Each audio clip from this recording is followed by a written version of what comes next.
Shine the word with आज जी। इस video में हम लोग देखने वाले हैं क्लास 12 से एक बहुत ही इंपॉर्टेंट जीवन परिचय अयोध्या सिंह उपाध्याय जी का। तो ये जीवन परिचय आपके एग्जाम में बहुत बार पूछा जा चुका है और ये बहुत ही ज़्यादा इंपॉर्टेंट है। और इस जीवन परिचय को मैं बहुत ही ज़्यादा इजी लैंग्वेज में लेकर आई हूँ, जिससे कि आपको ये बहुत जल्दी लर्न हो जाएगा। और अगर जो आप इस तरीके से लिखते हैं तो आपको आपके एग्ज़ाम में फुल मार्क्स मिलेंगे।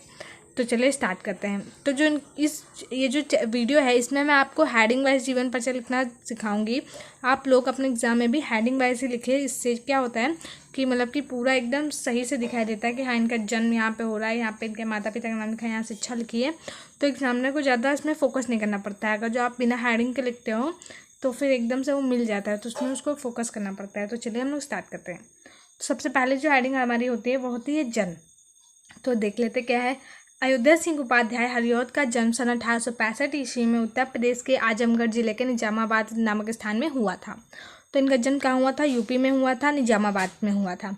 और कहाँ कब हुआ था? 1865 ईस्वी में हुआ था। नेक्स्ट है हमारी हेडिंग माता पिता। तो इनके पिता का नाम पंडित भोला सिंह उपाध्याय था और इनकी माता का नाम श्रीमती रुक्मणी देवी था। उसके बाद नेक्स्ट हेडिंग हमारी आ जाती शिक्षा। तो इन्होंने शिक्षा कहाँ से ग्रहण की और क्या क्या किया? तो स्वाध्याय से हिंदी, संस्कृत, अंग्रेजी, फारसी भाषा का अच्छा ज्ञान प्राप्त कर लिया। मतलब कि इन्होंने शिक्षा स्वाध्याय से ही ग्रहण की। स्टार्टिंग की जो थी इंग्लिश और संस्कृत वगैरह भाषा इन्होंने खुद से सीखी। उसके बाद वकालत की शिक्षा पूर्ण करके इन्होंने लगभग 20 वर्षों तक कानूनियों के पद पर कार्य किया। तो उन्होंने वकालत की शिक्षा प्राप्त की। उसके बाद 20 वर्षों तक इन्होंने कानूनियों के पद पर भी कार्य किया। उसके बाद आ जाती है मृत्यु है इनकी सन 1947 में। मतलब कि इनका देहांत कब हुआ था? 1947 में हो गया था। तो हम लोग का जीवन परिचय ख़त्म नहीं हुआ, लेकिन मैंने फिर भी यहाँ पे मृत्यु लिख दी है। किस लिए लिखी है तो मैं आपको ये बताती हूँ। क्योंकि आपका जो 12th का होता है तो इसमें कभी कभी ऐसा पूछा जाता है कि आप इसका साहित्यिक परिचय दीजिए, इन लेखक का साहित्यिक परिचय दीजिए, या फिर इनकी काव्य कृतियों का उल्लेख कीजिए, या फिर इनका जीवन परिचय दीजिए। तो जो किसी का जीवन परिचय होता है वो इतना ही होता है: जन्म, उनके माता पिता, उनकी शिक्षा और उनकी मृत्यु। तो ये उनका जीवन परिचय होता है। उसके बाद जो रचनाएं साहित्यिक पर जो रचनाएं होती हैं, जो उनकी उपलब्धियां होती हैं, जो भाषा शैली ये सब वगैरह होता है, वो सब साहित्यिक परिचय के अंतर्गत आता है। इसलिए मैंने सेक्शन वाइज डिवाइड कर दिया, जैसे कि आप कंफ्यूज ना हो और जीवन परिचय और साहित्यिक परिचय में डिफरेंस भी पहचान लें। उसके बाद आती है इनकी रचनाएं। तो उनकी जो रचनाएं हैं उनको भी वर्गों में बांटा गया है, जैसे कि काव्य संग्रह, उपन्यास, नाटक, इनमें। तो चलिए देख लेते हैं सबसे पहले काव्य संग्रह इनके कौन से हैं। तो प्रियप्रवास, वैदेही वनवास, रस कलश, चौके चौपदे, चुपते चौपदे, पद्य प्रसून, ग्राम्य गीत और कल्पना। तो आप ये इनके थे काव्य संग्रह। उसके बाद आ जाता है उपन्यास। प्रेम कांता, ठेठ हिंदी का ठाठ, अधकिला फूल। उसके बाद इनके नाटक प्रद्युम्न विजय, रुक्मणी परिणाम। तो ये सब आपको लर्न करना होगा, इसकी कोई ट्रिक नहीं है, आपको लर्न ही करने पड़ेंगे इनके सारे।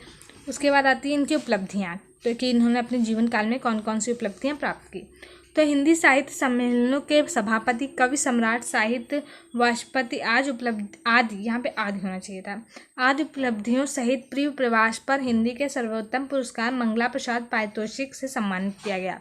तो इनको इतनी सारी उपलब्धियाँ प्राप्त हुई थी। उसके बाद आ जाती है इनकी भाषा। तो कोमल कांत पदावली युक्त ब्रजभाषा, रस कलश के साथ संस्कृतनिष्ठ खड़ी बोली का प्रयोग किया। तो मतलब कि इसमें मैंने बिल्कुल ही डायरेक्ट लिख दिया, कोई ऐसा नहीं कि इन्होंने अपनी रचनाओं में ये। तो आप अगर जो डायरेक्ट भी लिखते हैं तो इससे आपका इंप्रेशन ज़्यादा पड़ता है और आपको मार्क्स अच्छे मिलते हैं। उसके बाद प्रिय प्रवास व वैदेही वनवास दोनों मुहावरेदार खड़ी बोली में रचित हैं। उसके बाद आ जाती है हमारी शैली। शैली क्या है? प्रबंध एवं मुक्तक दोनों शैलियों का सफल प्रयोग किया है। तो अयोध्या सिंह उपाध्याय ने भाषा कौन सी यूज़ की है? खड़ी बोली, संस्कृतनिष्ठ और ब्रज भाषा का भी कहीं पे यूज़ किया है। और इनकी शैली कौन सी थी? प्रबंध और मुक्तक। इन्होंने दोनों का ही अच्छा प्रयोग किया अपनी रचनाओं में। तो ये इनका जीवन परिचय था। ये बहुत ईजी है और ये बहुत ही अच्छा है। अगर जो आप इस तरीके से अपने एग्जाम में लिखते हैं तो आपको फुल मार्क्स मिलेंगे। तो अगर जो आपको ये वीडियो अच्छी लगी तो प्लीज़ से लाइक कर दीजिए, मेरे चैनल को सब्सक्राइब कर दीजिए और बेल आइकन भी प्रेस कर दीजिए। Thank you.